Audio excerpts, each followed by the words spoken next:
Hello and welcome. We're coming to you from Cape Town, South Africa, where one designer is using the catwalk to build a better future for the children of his country.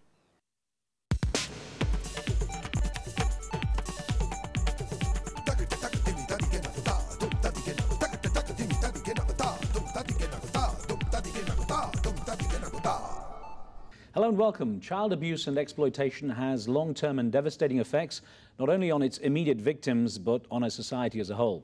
And the battle against this crime has now been taken to the catwalks of the fashion world. From the studios of one Durban-born South African designer, the rights of children are being championed, and a voice is speaking out against child labor in the fashion industry. On today's show, we look at the efforts of African fashion icon Gavin Rajah as we discuss his campaign to save what he considers South Africa's greatest asset, its future generation. And don't forget, we take your questions on this program.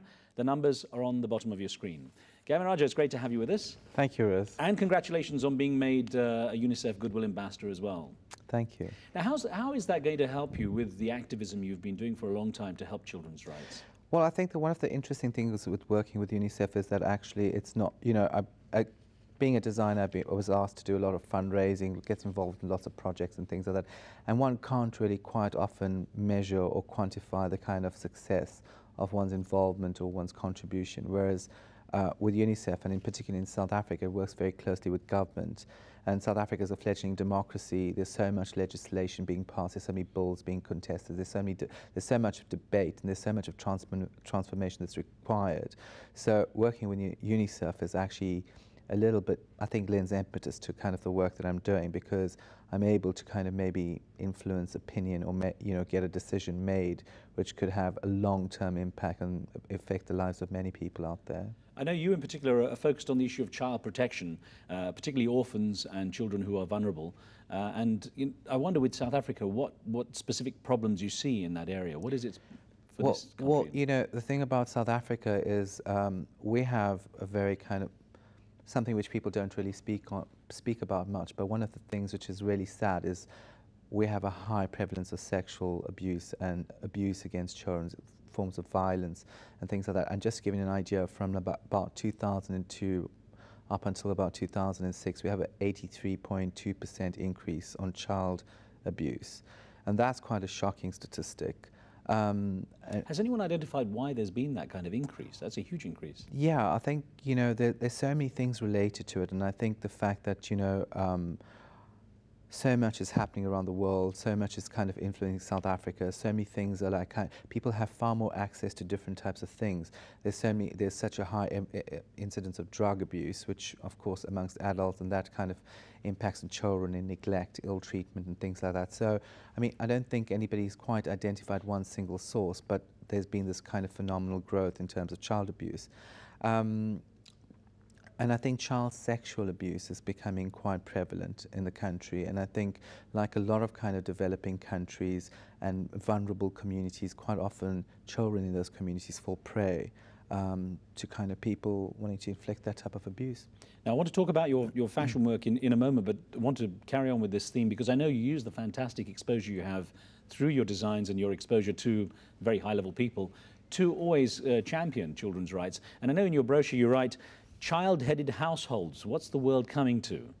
Now, is that a particular, and child-headed household meaning basically, where the parents, for one reason or another, don't exist and the children are running their own lives, having to mature? Yeah, a lot of kids in South Africa have been orphaned because either both their parents have died of AIDS or HIV kind of infections and or kind of just abandoned them. So, I mean, you have kids as young as 8 and 10 years old looking after their siblings. And of course, that makes them even more vulnerable to kind of people around them. So greater kind of possibility of them getting abused, mistreated, or, having some kind of evil inflicted on them. So, it is quite a sad situation. And it's one of those things where you can't actually, when you sit and actually think about it, it's really quite mind-boggling that a kid that young could be saddled with so much responsibility. I mean, what happened to just being able to play freely and to enjoy life, South Africa is a unique country. I mean, it's a unique mix of people. It's a fantastic country, of course, but it's more developed than other parts of Africa, and yet it seems that getting information and getting research done on exactly how widespread the problems are, still seems to be hard, isn't it? It's hard to know exactly what. I think it's very hard to actually quantify any type of kind of abuse. I mean, you know, even with something like rape, out of like maybe, you know, there's so much of it involved, but like so few people actually want to like kind of report it, Right. because this whole idea about stigma. And I mean, I think South Africa's only just recently introduced kind of measures where kind of, you know, police are able to deal with kind of children who have been sexually abused. In the past, you know, kids were there wasn't that type of facility. So now it kind of makes it a bit more easier. There's kind of like a protocol in place in terms of how one kind of deals with these kind of matters in a far more sensitive manner. So I think that moving forward, I mean, the South African Police Service has actually done quite a lot in terms of trying to make sure that people do come forward, and you know there are levels of protection offered to children and to women as well. So I think moving forward, hopefully that's going to help a lot more in terms of people speaking out. Now, I always find when I'm researching programs like this, that going through the information, it's kind of depressing seeing the figures. Global figures from the World Health Organization and United Nations. 25% of girls and 8% of boys subjected to some kind of sexual abuse. 40 to 60% of sexual abuse in families involving girls under 15, things like this. Yeah. And in South Africa, the information was also pretty depressing from the South African Police Service, saying that in 2005, 360,000 women and children were murdered, raped, and assaulted, and sexually molested, and 31,600 children, so victims of assault. Your campaign, you've got a long way to go with the campaigning. Yeah, and by the end of this evening, at least 86 children would have been very violently assaulted in South Africa.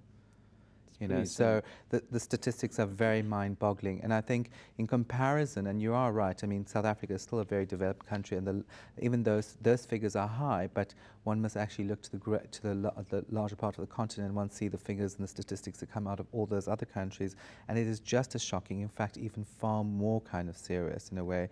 And I do think that, all of us, I think by the virtue of the fact that we define ourselves as human beings, we can actually inflict cruelty, but at the same time, we should be accountable and responsible, and we should have some concern for those that are less fortunate than us. At the beginning, you mentioned, the complexity of all the bills being passed and so on. How good is the legislation and the legislative system in South Africa to afford children and women, particularly children, protection? Well, I think that's where UNICEF comes to kind of like into play in terms of like, having some form of effect in terms of transforming the country from a legislative kind of perspective, because, South Africa has a very strong constitution. We do have a very kind of regulated kind of labor practice, which does impact on, like, for instance, children and women as well. So in terms of like legislation that's enforced at the moment, we do have like amazing kind of laws and kind of like preventative measures. However, it's always a question about, do people actually practice them? And of course, who polices it? And are there checks and balances along the way? Tell me how you got involved in the first place, Gavin. What made you want to advocate for children? I think as a designer and possibly having some visibility or profile in my country, I think one of the things I don't know whether it's about growing older or, seeing yourself on TV a lot more, or whatever it is. But I think the thing is that one feels one has to do something. And I think a lot of people, I've been doing a lot of work with like children related to HIV, AIDS, going on a lot of kind of field visits, and I suddenly thought, well, actually, I'm so tired of people talking about it. One has to do something. And, I just started doing things that I thought would assist, and kind of got my friends on board and used all my contacts and used my shows to kind of profile the kind of causes behind, the causes I was working for. And, that's how I kind of really got started. So it was as simple as that, as just like doing, starting off very small.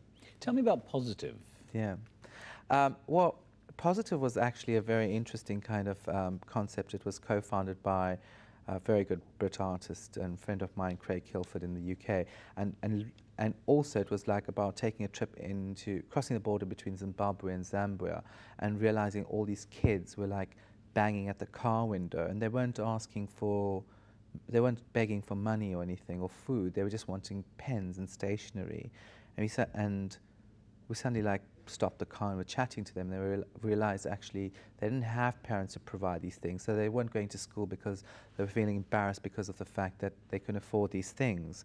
And then we thought, well, hell, we've got to do something about this. And so we conceptualized this project called Positive, which of course Sun International has embraced amazingly in our country, and it's now an annual. So it's the largest kind of pan-African collaboration of art, music and fashion, and it gets staged once a year every June, and you know, we've been very lucky to have Seal and John Legend grace it and support it. I wonder, actually, you know, it's true, you've got the big names, you know, who can support your campaigns, and you have a lot of contacts, you know, very high-profile people. I wonder, how do you keep your particular causes, you know, children's rights and protection, at the top of an agenda, or top of the agenda, when you're competing with so many other things, from HIV to poverty to sustainable development and agriculture? And you know, it's a very, very difficult thing, and of course, I don't think one person or any individual for that matter can kind of take on everything. And right now, for me, one of the things, you know, as I said, is like really, I've decided to hone in terms of like children, in particular children who have like endured some form of abuse, in particular sexual abuse, and have contracted HIV/AIDS through that. And I've kind of, it's, you know, it's a very limited kind of thing, but actually the statistics around that are very, very high.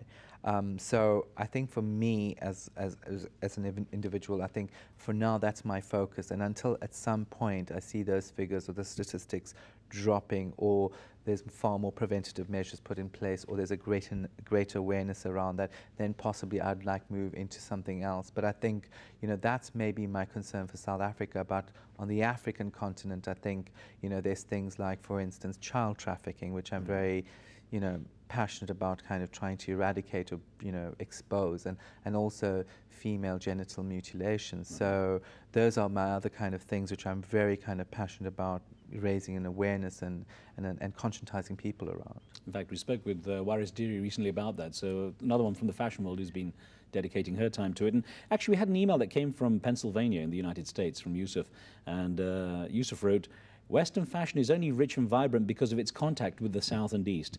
For years they were clueless and are still not doing much better. There is a need to see all the beauty this globe has to offer." Apart from being a little, you know, bit of a jab at the fashion world, it's true, I guess people don't imagine the fashion world, you know, to be that much of an area for advocacy for things like children's rights. I know we get, you know, animals' rights and things with anti-fur campaigns and so on, but... I know, and that's a really shocking thing about it, is people will actually question, you know, people don't really question where things are sourced from. So which country is manufacturing? Does that country have a kind of very well-regulated labor practice? Are children involved in manufacturing it? What, you know, have women like suffered any kind of abuse or human rights violations in terms of manufacturing those garments? And I think one of the things that, you know, being in the fashion industries, I'm always questioning that, and I try to be exceptionally diligent in terms of sourcing it. But it's something which I think the rest of the world, and certainly, you know, the Western world, really needs to kind of question.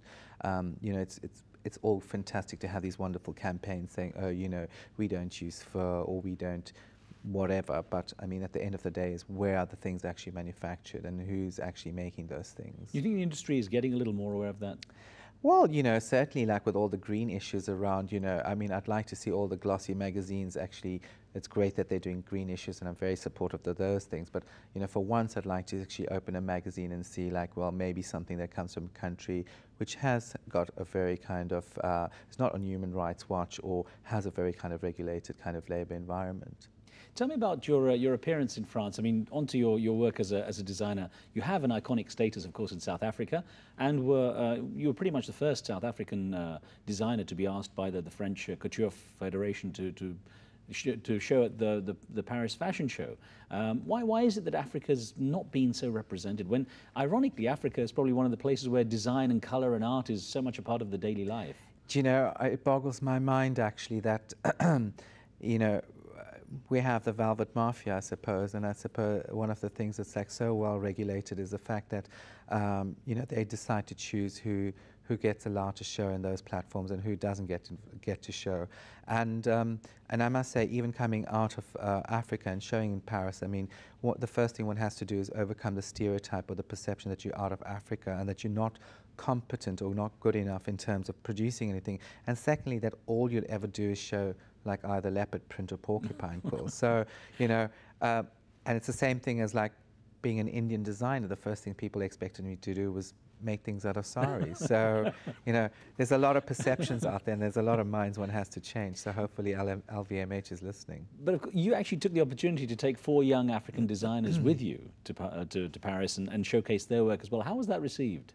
Well, their work was received exceptionally well. They did a press presentation, and really it was about showing the rest of the people around in Paris during Paris Fashion Week that actually South African Africans are capable of so much more. And you know, the level of craftsmanship, the collective kind of skills and traditional cultural skills that we have, which can be used to create something which is so beautiful and so accessible, other than just what they choose to see and what they choose to showcase in the latest issue of Vanity Fair. Do you think you managed to make a rip in the fabric of the Velvet Mafia there? You know, it's a very hard fabric to rip. It's been around since the time of Richelieu, but I'm hoping that actually it created some kind of awareness, and you know, I've always believed if you make a big enough noise, people are going to hear you sometime. All right. Well, you know, just as we sort of wrap up here, I just want to check, you know, when we'll next see you out and about doing your campaigning. Well, I think I start immediately with the next campaign, and certainly with the launch of our new collections. But I think, you know, one of the biggest things will be hosting the first UNICEF ball in the country and certainly on the African continent this year. Gavin, I wish you a lot of luck with that. Gavin Rajah, thank you very much for talking with us. It was a pleasure. And thank you for being with us. On the next show, we come to you live again from Cape Town in South Africa, when we'll meet the young women behind the hip-hop trio Godessa. Don't forget, if you have any thoughts about pressing issues around the world, you can send your emails to riz@aljazeera.net. We'll see you next time. A special edition of Street Talk from Cape Town is coming up next. Stay tuned for that.